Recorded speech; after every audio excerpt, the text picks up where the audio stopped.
الحمد لله رب العالمين الصلاة والسلام على سيد المرسلين وعلى آله وأصحابه أجمعين رب اشرح لي صدري ويسر لي أمري واحلل عقدة من لساني يفقهوا قولي ربي زدني علما۔ برادران ملت اسلامیہ، ہم نے گزشتہ ویڈیو میں سورۃ النبا آیت نمبر 39 کو پڑھ لیا تھا، مگر 39 میں آدھا حصہ ہو گیا تھا اور آدھا باقی رہ گیا تھا۔ ذالک الیوم الحق کی وضاحت کے لیے ہم نے قرآن مقدس میں سے کئی ساری آیات کو نکال کر کے آپ کے سامنے واضح کر دی تھی۔ آج اس آیت کریمہ کا دوسرا جز فمن شاء اتخذ الی ربہ مآبا کو ہم واضح کرنے کی کوشش کریں گے۔ تو چلیے شروع کرتے ہیں۔ اعوذ باللہ من الشیطان الرجیم، بسم اللہ الرحمن الرحیم۔ پریکٹس یعنی مشق اس کی ہم نے کر لی تھی، لہذا اگر مشق کرنا ہے تو گزشتہ ویڈیو میں آپ دیکھیے، ہم نے دونوں آیتوں کی مشق کرا دی ہے، آپ وہاں سے اس کی مشق کر لیجئے۔ تو اس آیت کا جو ترجمہ ہے، اللہ سبحانہ وتعالی نے فرمایا ذالک الیوم الحق، یعنی قیامت کا وقوع جو ہے وہ یقینی ہے۔ فمن شاء اتخذ الی ربہ مآبا، پس جو چاہے اس کے رب کے پاس اپنی ایک جگہ بنا لے، یعنی ایمان اختیار کر کے اور تقوی اختیار کر کے، نیک اعمال اختیار کر کے زندگی کو بنا لے، یہاں کی زندگی بھی اور اللہ سبحانہ وتعالی کے پاس بھی اپنا ایک ٹھکانہ، یعنی جنت میں اپنا ایک ٹھکانہ بنا لے۔ اور یہ جبھی ہو سکتا ہے جب اللہ سبحانہ وتعالی راضی ہو۔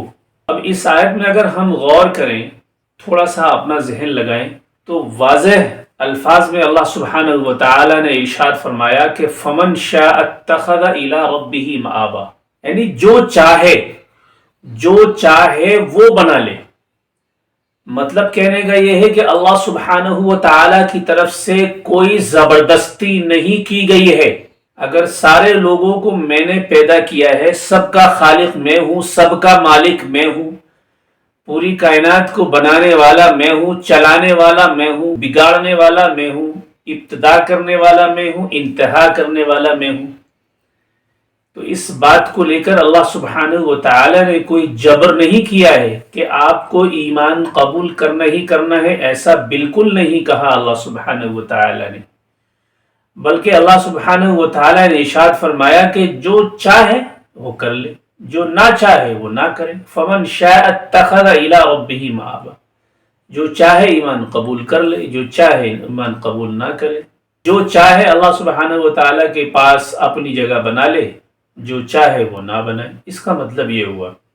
اب اس آیت کریمہ کے بالکل مشابہ ایک آیت ہمیں ملتی ہے سورۃ البقرہ میں، آیت نمبر ہے 256۔ اللہ سبحانہ وتعالی نے ارشاد فرمایا وہاں پر لا اکراہ فی الدین، دین میں کوئی کراہیت، دین میں کوئی زبردستی نہیں ہے۔ معلوم ہوا کہ سورۃ النبا آیت نمبر 39 میں جو مضمون تھوڑا کم خلاصہ تھا، اللہ سبحانہ وتعالی نے سورہ بقرہ میں بالکل صاف کہہ دیا کہ لا اکراہ فی الدین، دین میں کوئی زبردستی نہیں، دین میں کوئی جبر نہیں۔ پہلی بات تو یہ، اللہ سبحانہ وتعالی نے سورۃ النبا آیت نمبر 39 میں کہا کہ فمن شاء اتخذ، جو چاہے بنا لے اپنے رب کے پاس جگہ، اور سورۃ البقرہ آیت نمبر 256 میں بالکل صاف طور پر ارشاد فرما دیا کہ دین میں کوئی زبردستی نہیں ہے۔ دو باتیں ہو گئیں۔ اب آپ دیکھ لیجئے تیسری بات، یعنی جب سورۃ البقرہ آیت نمبر 256 نازل ہوئی، اگر اس کے شان نزول کو اگر آپ دیکھیں تو ان دونوں آیات کا مقصد بالکل واضح ہو جائے گا کہ اللہ سبحانہ وتعالی نہیں چاہتا کسی پر زبردستی کرنا۔ ہوا یہ کہ اللہ کے رسول صلی اللہ علیہ وسلم کے تشریف آوری کے پہلے، اللہ کے رسول صلی اللہ علیہ وسلم کے مدینہ پہنچنے سے قبل مدینے میں ایک رواج تھا۔ جس طرح سے ہمارے یہاں کئی سارے رواج پائے جاتے ہیں، اسی طرح سے ان کے یہاں بھی ایک رواج تھا۔ وہاں کی عورتیں جن کو اولاد نہیں ہوتی تھی، وہ ایک منت مانتی تھی، اگر ہمیں اولاد دی تو ہم اس اولاد کو یہود کے سپرد کر دیں گے۔ اور ہوتا بھی یہی تھا کہ جب ان کو اولاد ہو جاتی تھی تو وہ اپنی اولاد کو یہود کے سپرد کر دیا کرتے تھے۔ لیکن جب اللہ کے رسول صلی اللہ علیہ وسلم تشریف لائے مدینہ المنورہ میں تو آپ کی صحبت مبارکہ سے ہزاروں لوگ مستفیض ہوئے اور مشرف با اسلام ہوئے الحمدللہ۔ تو اس میں وہ عورتیں جن کے بچے یہود کے پاس تھے وہ عورتیں بھی الحمدللہ مشرف با اسلام ہوئیں۔ لیکن جب اللہ کے رسول صلی اللہ علیہ وسلم کا کچھ تنازع ہوا یہود کے ساتھ، اور جب یہود مدینہ المنورہ چھوڑ کر جانے لگے، اس وقت وہ جو مسلمان عورتیں تھیں انہوں نے خواہش ظاہر کی اللہ کے رسول صلی اللہ علیہ وسلم سے کہ ہمارے بچوں کو ہمیں لینا ہے اور ہمارے بچے ہمیں چاہیے۔ اب چونکہ یہود کے پاس ان کے بچے ہوا کرتے تھے، اب یہود کے پاس بچے ہونے کی وجہ سے انہی کے مذہب کو وہ اختیار کر چکے ہوتے تھے، اب وہ اسلام میں کس طرح آتے؟ لیکن ادھر ان کے اہل خانہ کو اور اہل بیت کو اور ان کے جو اقربا تھے، فیملی والے تھے، اعزہ تھے، خاندان والے تھے، ماں تھے، باپ تھے، ان کو ایک باقاعدہ جو ہے وہ ضرر رسانی کا سبب بن چکا تھا۔ تو کوشش کی گئی، پتہ لگا کہ وہ مسلمان ہونے کی وجہ سے واپس آنے کے لیے تیار نہیں ہے۔ اللہ کے رسول صلی اللہ علیہ وسلم پر یہ آیت کریمہ نازل ہوئی کہ جب معاملہ ایسا ہے تو زبردستی مت کرو۔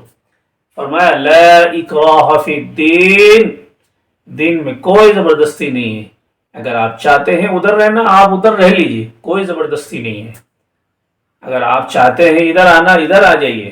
تو یہ معاملہ تھا جس میں اللہ کے رسول صلی اللہ علیہ وسلم کو منع فرمایا گیا کہ آپ زبردستی نہ کریں۔